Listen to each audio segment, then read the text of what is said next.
Bonjour à tous, j'espère que vous allez bien. Je reviens aujourd'hui avec une histoire très intéressante. Nous allons parler de mensonges, de manipulation, de complot. Nous allons voir que le meurtrier ou la meurtrière peut également être une victime. Alors, je mets bien entendu de gros guillemets sur le mot victime, c'est assez surprenant dit comme ça, mais vous allez comprendre. Vous verrez jusqu'où on peut aller par amour et surtout par désespoir et comment justement les manipulateurs profitent et utilisent ce désespoir pour que le travail soit fait à leur place.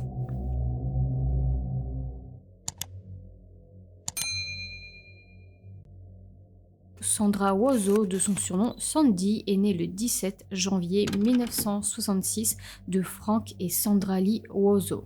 Elle a un frère et deux sœurs et au moment des faits, nous sommes en 2003 en Floride et elle a 37 ans. Sandra est décrite comme une femme extravertie, elle est vive, elle est pleine de vie et elle travaille comme barmaid, même si son rêve est de devenir mannequin. Depuis qu'elle est jeune, depuis qu'elle est au lycée, elle fait du mannequinat de temps à autre, mais elle souhaite faire vraiment ça à temps complet comme métier, donc elle cherche régulièrement des annonces de mannequinat. C'est une femme qui prend très soin de son corps, elle fait de l'haltérophilie, et elle a déjà été mariée, mais elle a divorcé et elle a une fille qui est âgée au moment des faits de 13 ans, du nom de Giovanna. C'est son ex-mari qui en a la garde. Je vais vous parler maintenant de Timothy Humphrey. Sandra a fait la rencontre de Timothy Humphrey en novembre 2001 dans une discothèque. Elle travaillait donc au bar tandis que lui était videur. Il a tout de suite été attiré par elle, ils ont alors commencé à se côtoyer, puis ils sont ensuite sortis ensemble. Timothy est un homme grand et musclé, il fait environ 1,90 m, il travaille dans une sorte de gymnase comme entraîneur personnel. Et il s'est décrit auprès de Sandra comme un ancien mannequin de sous-vêtements et comme un joueur de football professionnel. De ce que j'ai lu, il était perçu comme quelqu'un de plutôt impressionnant, il intimidait les hommes et il plaisait beaucoup aux filles. Alors personnellement, quand j'ai lu son portrait, j'ai trouvé qu'il y avait déjà quelques red flags dès le départ. Il faut savoir que Timothy est quelqu'un qui se vante énormément. Et selon ses dires, il a tout fait dans sa vie. Comme je vous le disais, il a déjà déclaré être un joueur de football professionnel alors que c'est faux. Il a aussi raconté être un ancien mannequin de sous-vêtements. Il a aussi dit un jour à quelqu'un qu'il était censé doubler Vin Diesel. Alors je ne sais pas si c'est dans un film, dans une pub ou autre, mais il a raconté qu'il devait le doubler. Il a aussi raconté qu'il avait été pendant un certain temps le garde du corps de Tom Cruise. Alors quand je dis red flag, ça ne veut pas forcément dire qu'il est dangereux d'emblée. Pour le moment, on parle de quelqu'un qui ment, qui se vante, qui exagère, mais je ne trouve déjà pas ça très sain. Ses amis, ses connaissances le trouvent intéressant, intriguant, mais personnellement, moi j'ai un peu plus de la méfiance. Enfin bref. Timothy et Sandra sont donc sortis ensemble pendant quelques mois. Au début, leur relation était passionnée, mais au bout de quelques semaines, quelques mois, ils ont commencé à se disputer. Il y a eu plusieurs disputes, mais il y a eu celle de trop, celle où leur relation a vraiment commencé à se dégrader. En fait, c'est lorsque Timothy a flirté avec d'autres filles et il l'a fait exprès, il l'a fait volontairement dans le but de rendre Sandra jalouse. Évidemment, Sandra était en colère, surtout qu'il faut savoir qu'il flirtait avec beaucoup de filles, notamment ses propres clientes, comme il était entraîneur personnel, et il faisait d'ailleurs plus que flirter, on peut dire que oui, il a trompé. Suite à ces disputes, Timothy lui a demandé de faire une pause, il a dit qu'ils devaient passer du temps séparément. Alors quand j'ai lu ça, je me suis dit ok, ce n'est pas Sandra qui demande de faire une pause, mais lui. Enfin bref, quelques jours plus tard, ils se sont finalement remis ensemble. Et Timothy faisait plus que tromper Sandra, il était également violent avec elle, il l'a frappée, il l'a également violée et il a aussi menacé de tuer sa fille. Puis il y a eu le jour de trop, le jour où ça a été extrêmement violent. Ce jour-là, il lui a craché dessus, il lui a arraché son pyjama et écoutez bien, il l'a attaché, il a serré sa tête entre ses jambes, puis il lui a mis plusieurs coups de poing au visage, alors que sa tête était coincée entre ses jambes. Et ce jour-là, il l'aurait également violée. Alors sur le coup, Sandra ne savait pas trop quoi faire, tellement elle était bouleversée, c'est terriblement choquant. Mais ensuite, une semaine après environ, elle s'est rendue à la police pour déposer une plainte. Suite à la plainte, Timothy Humphrey a été arrêté. Lorsqu'il a été arrêté, il a raconté une histoire farfelue pour se défendre. En fait, Sandra avait un œil au beurre noir et il a raconté qu'elle lui a jeté un oreiller. Alors il lui a jeté en retour, elle serait tombée et c'est comme ça qu'elle aurait eu son œil au beurre noir. Bon. Concernant le viol, il y a des allégations non pas d'un seul viol, mais de plusieurs violences sexuelles. Mais Timothy se défend également à ce sujet. Il déclare que Sandra aimait être malmenée lors des rapports. Malheureusement, le viol n'a pas été pris en compte dans la plainte puisque Sandra a pris une semaine à se rendre à la police. Il n'y avait donc plus de preuves d'agression sexuelle. La plainte incluait uniquement les coups et blessures. Suite à sa plainte, Timothy était en attente de son procès et il risquait de la prison. Il risquait une peine de 10 ans de prison. Et cette perspective d'aller en prison le terrifiait complètement. Gardez bien ça en tête car c'est le cœur central de cette affaire. Il ne voulait absolument pas aller en prison, surtout qu'il avait déjà fait de la prison pour les mêmes faits. Il a déjà violenté, battu d'autres femmes, des ex notamment. Il a un jour par exemple attaché également une femme. Il lui a mis cette fois une chaussette dans la bouche et il l'a menacée avec un pistolet. Donc il n'est pas à son premier coup, il ne voulait absolument pas y retourner, il parlait même de suicide, il disait que s'il devait retourner en prison, eh bien il se suiciderait avant. Timothy Humphrey a aussi été condamné pour d'autres faits, notamment pour des vols de voitures, pour enlèvement, pour coups et blessures et pour voies de fait graves. La relation entre Timothy et Sandra a évidemment pris fin après ça, après cette affaire. Ils ont chacun continué leur vie de leur côté. Au fil du temps, Sandra a retrouvé un nouveau petit ami, tandis que Timothy, lui, dans l'attente de son procès, a commencé à sortir et à coucher avec plusieurs femmes. Et c'est à l'automne 2002 qu'il a commencé à sortir avec une fille, avec une jeune femme du nom d'Ashley Laney. En 2002, elle n'a que 19 ans. Elle venait tout juste de sortir du lycée, donc elle a 19 ans alors que lui, à ce moment-là, il en a 36. Inutile de vous dire quel est le problème. Lorsqu'ils se sont rencontrés, elle travaillait chez Planet Smoothie. Ce magasin, cette boutique se trouve juste en face du gymnase où travaille Timothy. Et il y a deux versions sur la manière dont ils se sont rencontrés. La première, c'est qu'un jour, Timothy est rentré dans sa boutique, et donc c'est comme ça qu'ils ont commencé à se côtoyer. Et la seconde, c'est qu'elle était une cliente à lui, c'était son entraîneur personnel. Timothy lui a également menti pour l'impressionner lors de leur rencontre. Il lui a également dit qu'il avait été mannequin de sous-vêtements, qu'il avait également joué dans tel club de football et d'autres histoires encore. Pour vous parler maintenant rapidement d'Ashley, elle vivait chez ses parents et elle avait une vie plutôt difficile. Sa mère et sa famille étaient horribles. Alors je reprends pour le coup vraiment les mots que j'ai lus. Il est bien dit qu'ils étaient horribles. Son père a pratiquement passé toute sa vie en prison. Je pense d'ailleurs qu'Ashley l'a jamais réellement vu. Elle a grandi sans lui. Et forcément, sa vie familiale étant difficile, eh bien, ça a affecté d'une manière ou d'une autre Ashley. D'ailleurs, on le voit dans beaucoup d'affaires criminelles que la plupart des tueurs et même des tueurs en série ont eu une enfance difficile. Soit ils ont été abusés, soit ils ont été négligés.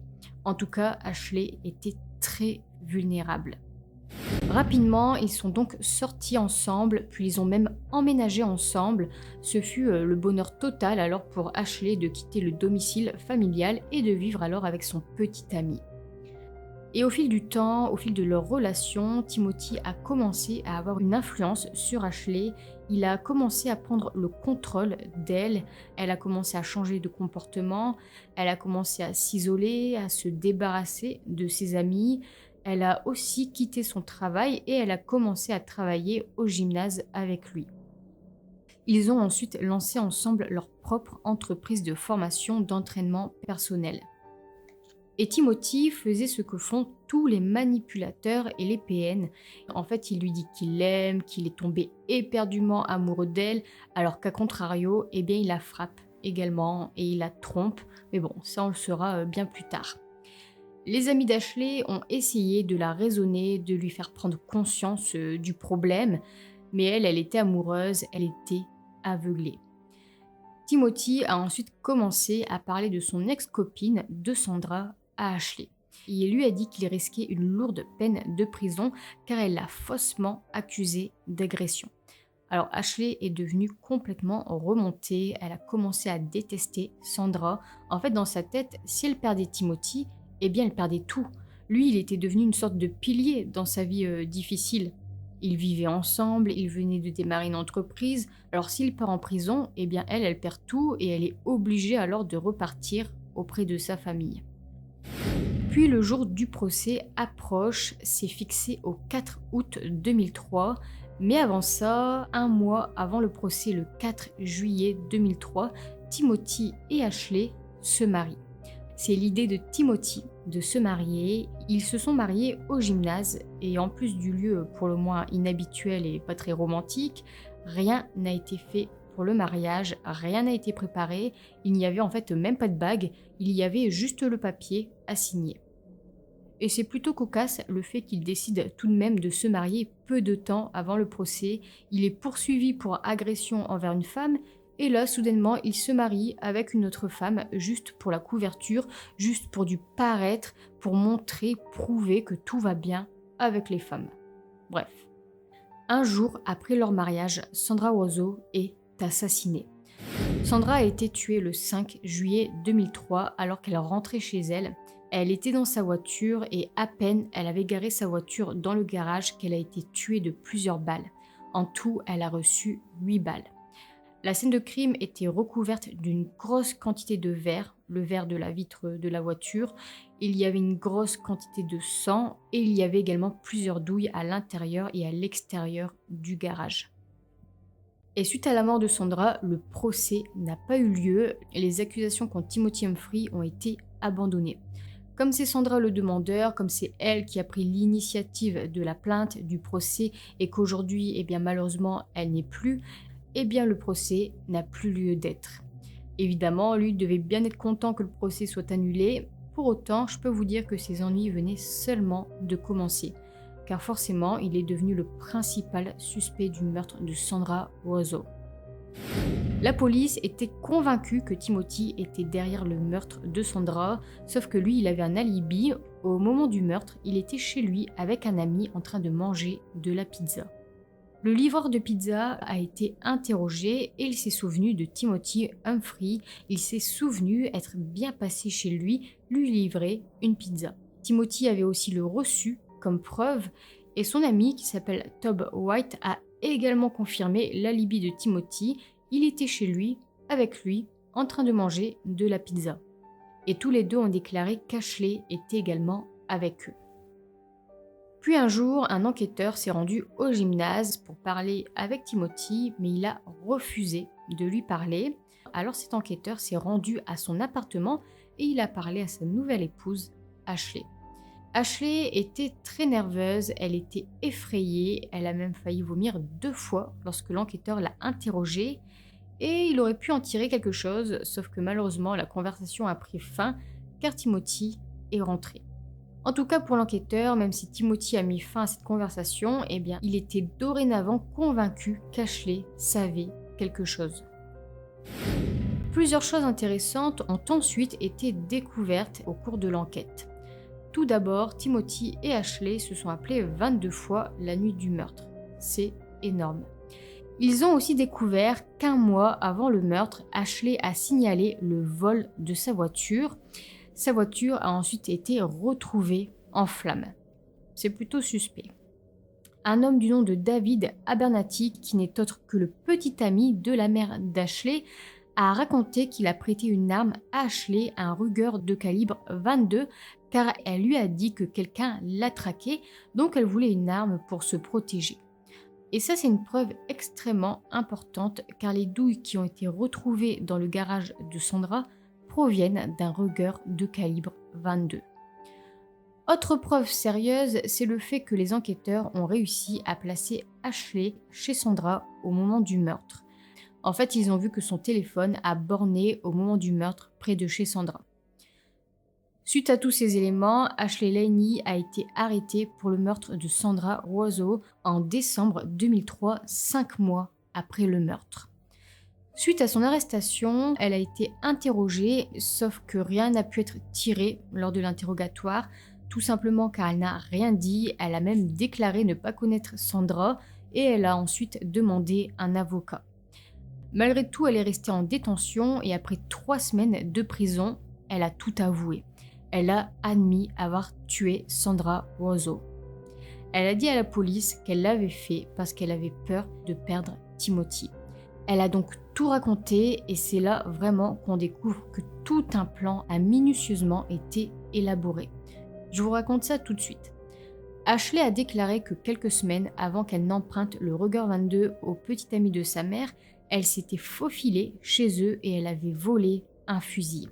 En fait, il y avait déjà eu une première tentative de meurtre sur Sandra avec ce fusil. Et une fois le fusil volé, Ashley a commencé à traquer Sandra et lorsqu'elle l'a traquée, elle se déguisait, c'est-à-dire qu'elle faisait en sorte de changer d'apparence. Par exemple, elle rendait sa peau plus foncée, elle portait aussi une fausse barbe, elle portait des vêtements plus amples et des chaussures aussi trop grandes pour ses pieds pour qu'elle soit tout simplement méconnaissable. Puis un jour, Ashley s'est garée sur un parking près du bar où travaille Sandra et elle est restée assise là dans sa voiture pendant des heures surveillant le retour de Sandra. Et lorsque Sandra a quitté son travail, lorsqu'elle s'est approchée de sa voiture, Ashley a tiré. Sandra n'a pas compris qu'il s'agissait d'un coup de feu, elle a entendu un gros bruit, une détonation, mais elle n'a pas compris de quoi il s'agissait réellement, et encore moins que ça lui était destiné, donc elle est montée dans sa voiture, elle est rentrée chez elle et elle en a parlé à personne. En fait, Ashley n'a pas du tout bien visé, elle a tiré sur son propre rétroviseur. Bon, en même temps, elle est inexpérimentée, elle n'était pas dans une bonne position de tir. Enfin bref. Il y avait donc dorénavant un impact de balle dans son rétroviseur, alors elle a commencé à paniquer. Elle a jeté le fusil dans une zone boisée, puis elle a emmené sa voiture sur un terrain vide, et c'est là qu'elle y a mis le feu. Et c'est ensuite qu'elle a signalé le vol de sa voiture. Dans les 6 semaines qui ont suivi cette tentative de meurtre ratée, il y a eu le mariage, puis il y a ensuite eu la nouvelle tentative, avec cette fois donc le pistolet du petit ami de sa mère. Juste après le mariage, Ashley s'est postée pareil à nouveau sur le parking du bar où travaille Sandra, l'attendant une arme à la main. Elle s'était à nouveau déguisée, maquillée, elle portait une barbe. En fait, elle voulait la tuer sur le parking tout simplement pour que les témoins la voient et accusent un homme. Elle a attendu pendant plus de 5 heures, alors à un moment, elle s'est endormie.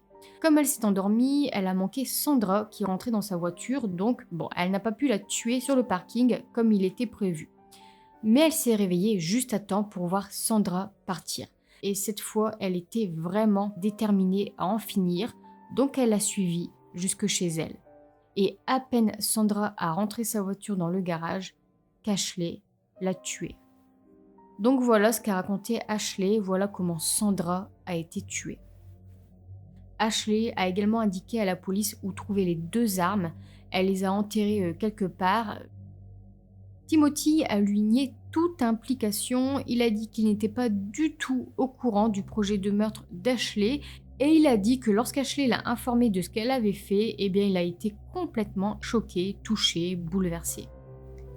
Mais pour la police, Timothy savait très bien ce qu'Ashley avait fait. Les deux ont commandité ensemble le meurtre de Sandra. Le but était tout simplement qu'il n'aille pas en prison. Mais lui, il a été très manipulateur dans cette affaire car il n'a absolument rien eu à faire, pas une seconde, et il s'est sali les mains. Il savait qu'il allait être le principal suspect vu qu'il était poursuivi pour agression, donc sa seule solution était de demander à quelqu'un d'autre de commettre le meurtre à sa place. Il s'est alors créé un alibi et il a laissé quelqu'un d'autre tuer Sandra à sa place. Donc pour le moment, seul Ashley est arrêté pour le meurtre puisque Timothy a un alibi. Les enquêteurs l'ont tout de même arrêté, mais bon, pour une accusation moindre, ils ont essayé de l'arrêter pour détention d'armes. Comment l'impliquer alors dans le meurtre de Sandra Rozo ? Eh bien, ils ont interrogé Tob White. Rappelez-vous, c'est l'ami, c'est la personne qui a confirmé l'alibi de Timothy. Il a déclaré qu'il était avec lui la nuit du meurtre en train de manger une pizza. Les enquêteurs savaient que Tob White mentait, il n'était pas avec Timothy ce soir-là, donc ils lui ont dit de dire la vérité, qu'il aurait des ennuis sinon, et finalement c'est là qu'il a avoué effectivement avoir menti. Il a raconté que Timothy a été le voir un jour avec Ashley, lui demandant d'être leur alibi. Timothy Humphrey a également été arrêté pour le meurtre de Sandra Rosso. Au départ, Ashley ne voulait pas témoigner contre Timothy, elle ne l'avait jusque-là pas impliqué, mais un accord lui a été proposé. En fait, si elle plaide coupable et témoigne contre Timothy, contre son mari, eh bien elle purgerait une peine de 25 ans de prison au lieu de la peine de mort. Elle a accepté l'accord. Le procès a eu lieu en 2006 et lors du procès, l'accusation a dépeint Timothy Humphrey comme un manipulateur violent. Ils ont fait appel à plusieurs personnes, à plusieurs témoins, notamment à Tob White ainsi qu'à une ancienne petite amie. Ashley a aussi témoigné, elle a tout raconté, elle a dit pas mal de choses. Elle a déclaré qu'elle était tombée éperdument amoureuse de Timothy et que peu de temps après le début de leur relation, eh bien, il a rapidement commencé à la dominer, à la contrôler. Elle a dit qu'elle n'avait le droit d'aller nulle part sans l'informer, qu'elle n'avait pas le droit d'avoir des amis. Elle a aussi dit qu'il est devenu violent, qu'il a frappé et qu'il a menacé de la mettre dehors.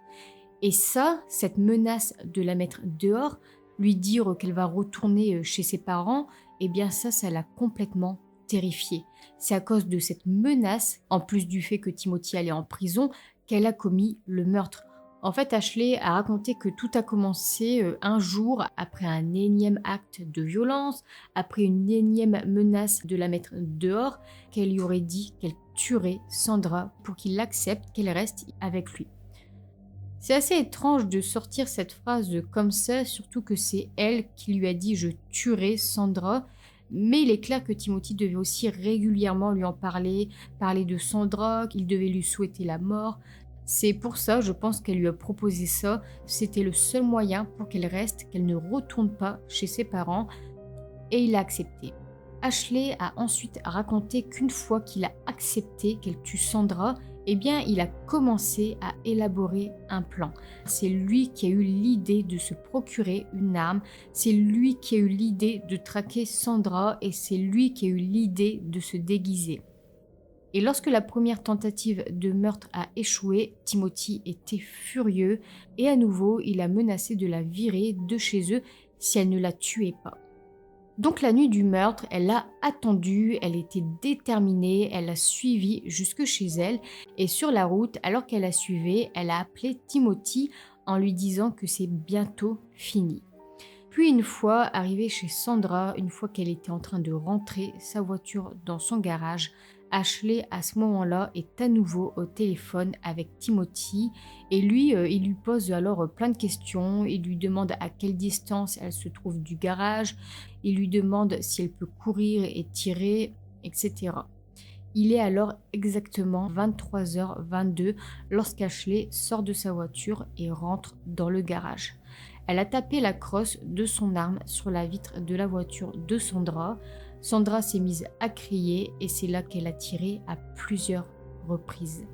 Ensuite, Ashley a à nouveau appelé Timothy pour lui dire que c'était fait et il lui a dit de se débarrasser de tout, de l'arme et il lui a dit de l'appeler à nouveau lorsque c'est fait.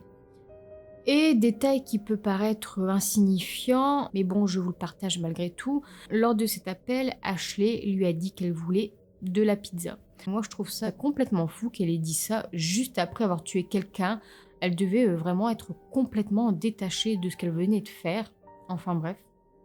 Ashley a ensuite déclaré qu'elle avait fait ça parce qu'elle l'aimait, parce qu'elle ne voulait pas le perdre.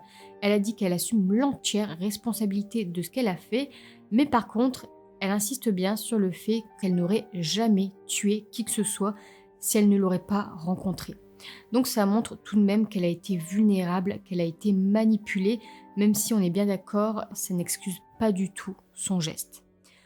Quant à Timothy, lors de son procès, il a maintenu son innocence. Il dit qu'il n'a rien fait, que c'est Ashley, la manipulatrice, que c'est elle qui a eu l'idée de tuer Sandra. Concernant les 22 appels passés la nuit du drame, Timothy a également une explication à ce sujet, une explication d'ailleurs plutôt simple. Il dit en fait que lorsqu'ils sont séparés, eh bien ils s'appellent beaucoup juste pour s'entendre, juste pour se parler.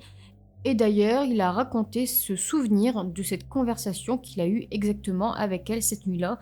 Il a raconté que ce soir-là, il s'était disputé avec elle au téléphone car elle était jalouse d'une de ses clientes. Timothy Humphrey a été condamné à la perpétuité sans possibilité de libération conditionnelle. D'ailleurs, avant même que son procès ne commence, il avait déjà été condamné à 15 ans de prison car il a essayé de s'évader.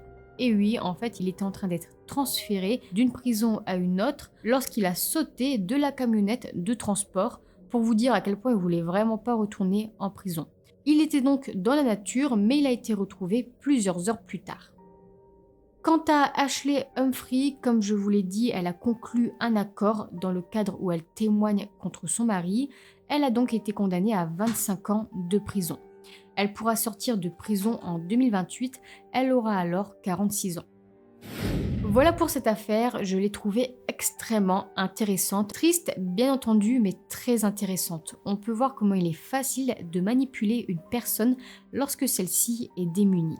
Il a rusé de mensonges, il a utilisé le fait qu'elle était terrifiée à l'idée de retourner chez elle pour pouvoir tuer Sandra. Elle n'avait que 19 ans et lui en avait 36. Il avait une emprise. Elle était manipulable. Il parlait de Sandra, il parlait du futur procès, il disait qu'il préférait mourir plutôt que d'aller en prison.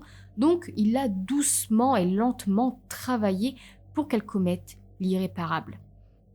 Bien entendu, et encore une fois, ça n'excuse pas du tout son geste, c'est elle qui l'a tué, c'est elle qui a appuyé sur la gâchette. Mais elle a commis le meurtre, oui, mais même la mère de Sandra a déclaré qu'elle avait été corrompue, manipulée et que la vie d'Ashley a aussi été gâchée par la faute de Timothy. Quant à Sandra, je souhaite souligner qu'elle a eu le courage de le dénoncer à la police. Ce n'est pas une chose simple à faire, surtout que malheureusement elle en a payé le prix, mais elle a à coup sûr sauvé plusieurs femmes. Il n'était pas à sa première agression et surtout pas à la dernière. Et la famille de Sandra avait tenté de la dissuader de porter plainte car elle savait qu'il avait déjà violenté d'autres femmes et ces autres femmes, elles, étaient restées silencieuses. Elle ne voulait alors pas qu'il y ait d'autres victimes, que ça se produise avec une autre. Après son procès, Timothy Humphrey a continué à faire le séducteur, on va dire. Il a continué à avoir plusieurs femmes en même temps. Il a envoyé une série de lettres à plusieurs femmes leur demandant de se marier avec lui. Il a aussi demandé à une femme un prêt. Et il a aussi envoyé des lettres à Ashley, lui proclamant également son amour et lui demandant en même temps de l'argent. Merci d'avoir suivi cette affaire, dites-moi ce que vous en avez pensé dans les commentaires, prenez bien soin de vous et je vous dis à la fois prochaine pour une nouvelle vidéo.